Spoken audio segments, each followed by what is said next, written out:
蓝忘机微微颔首，目送蓝曦臣离开，又挪回目光看向面前的人，问道：“魏婴，你等很久了吗？”“没有啦，我那边也才结束不久。”“喏，这个给你，好像是叫芍药花。”他回忆着方才蓝曦臣说过的花名，将手中握着的花递过去，笑道：“蓝湛，杀青快乐。”“你也是。”他接过那只芍药，指尖轻轻碰了碰娇嫩的花瓣。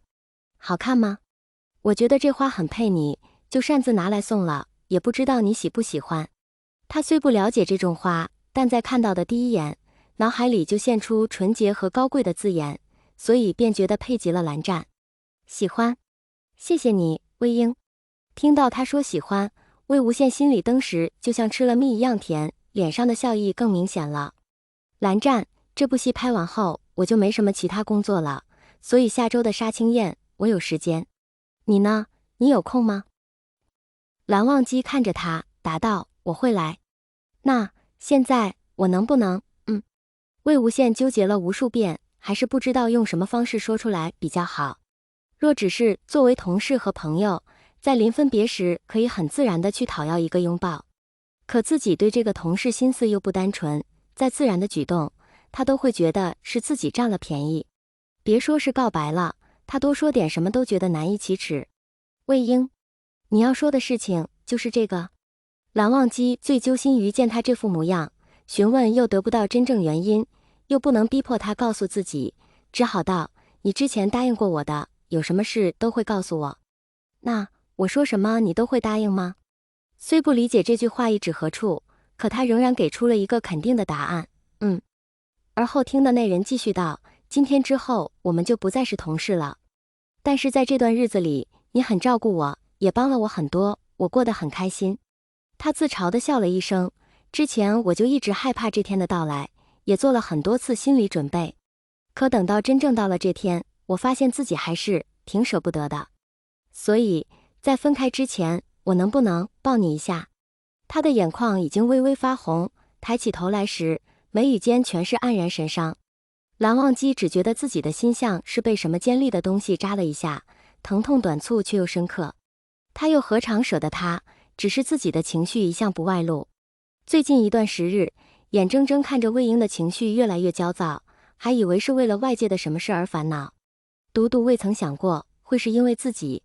魏无羡鼓起勇气和他对视着，见他愣住，还以为是被自己吓到，急忙又改口道：“蓝湛，我只是……”面前的人突然上前一步，将他紧紧拥在怀里，手掌一寸一寸地抚过他的发间和脊背，毫无防备的，他就撞进了一个温暖的怀抱，鼻间飘着的淡淡的檀香，夹杂着一丝玉兰若隐若现的香气，让他一瞬间安心下来。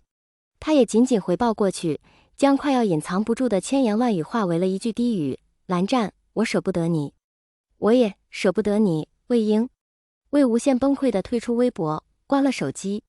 他一直都是曲着腿坐在沙发上的，长时间保持一个姿势玩手机，两腿已经酸麻的动不了了。他只能强忍着适应，舒展一番后又坐回沙发上，换了个摊躺的舒服姿势，还是觉得无聊。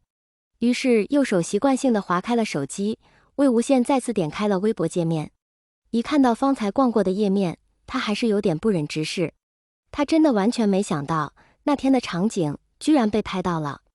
蓝忘机被人偷拍他能理解，可是碍于其家族背景，这种偷拍的照片也从来没人敢放到网上去。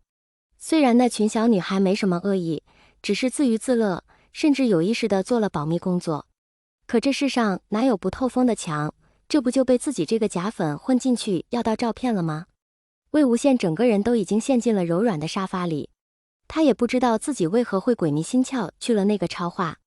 那日一别，离现在也不过才2天不到，在没有工作和通告的日子里，就难以避免的会想东想西，所以他打算玩手机打发时间。他是从来都不刷微博的，个人微博粉丝也仅10几万余，除了隔一段时间上线放几张自拍照，再不会多停留1秒了。当他看到首页的热点推送时，突然就想到了自己刚完成的这部电影，既然有感情线，那应该也会被凑荧幕 CP 吧。他突然好奇，自己和蓝影帝会不会也有 CP 粉呢？在试了各种名字组合后，他才终于找到了 CP 粉的大本营。让他讶异的是，这里虽然人丁稀少，但却意外的很热闹。他所浏览的帖子都是同样几个 ID 在评论，几个活粉就像是一家人，玩得不亦乐乎。所以被这种氛围感染着，他也不禁感到心情愉悦。只是在知晓他们为何那么兴奋后，他就愉悦不起来了。看到照片的一瞬间，几乎是五雷轰顶，吓得手机直接砸到了脸上。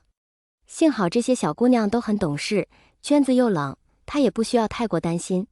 委婉的去问经纪人意见，温宁只问了一个问题，有没有拍到脸。他诚实的回答道，不仅没有画质还高糊。于是小走失便道，反正没拍到脸，打死不认就完了。魏无羡觉得很有道理，便又回了那个帖子里，继续兴致勃勃看他们尖叫，还气定神闲地帮他们找出了那朵花。他只依稀觉得像是这种东西都送出去了也没法确认。谁知这群小姑娘越扒越兴奋，各种情况分析了个遍，看得他瞠目结舌。他可以发誓自己送花的时候真没想那么多。可是经过他们一番有理有据的分析吧，说是表达依稀别之情也说得过去，毕竟自己都说过舍不得你了。说是偷偷表达爱慕之意吧，自己也确实是在暗恋。可坏就坏在，要是让蓝湛知道了就不好了呀。他打开通讯录界面，对着那个名字，迟迟不敢按下去。最后还是放弃，想选择发消息。可是平常口齿伶俐的他，在面对那2个字时，不知怎地就仿佛完全丧失了语言能力，连字符都不敢发出去。就算有勇气，他也不知道该发什么。解释一下那朵花没有其他意思吗？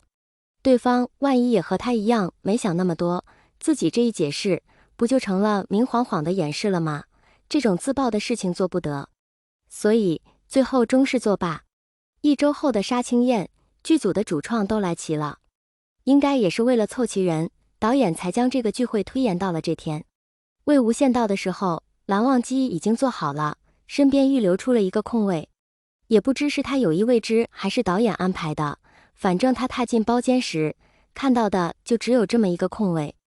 而等他落座之后，眼睛也不知道往身旁瞟了多少眼。一会想着几天不见蓝湛又变帅了，一会又想着自己特地做了个帅气炫酷的发型，还化了个淡妆，不知道蓝湛看没看出来。可对方一直都是面无表情，且两眼直视前方，不知道在看什么。杀青那日的拥抱过后，两人都真的各回个家了。相比起蓝忘机，魏无羡行程并不满，4舍5入就是没有行程。这期间他捧着手机，不知多少次期盼对方能发个消息或打个电话，结果都杳无音信。他倒也想找个借口主动发点什么，可把日历来来回回翻了个遍，都没什么节日可以发祝福，总不能发一句蓝湛你好呀，我来给你拜个早年，夏天还没过呢。好不容易有个似乎能行的机会，又害怕自己搞砸，最后还是放弃了。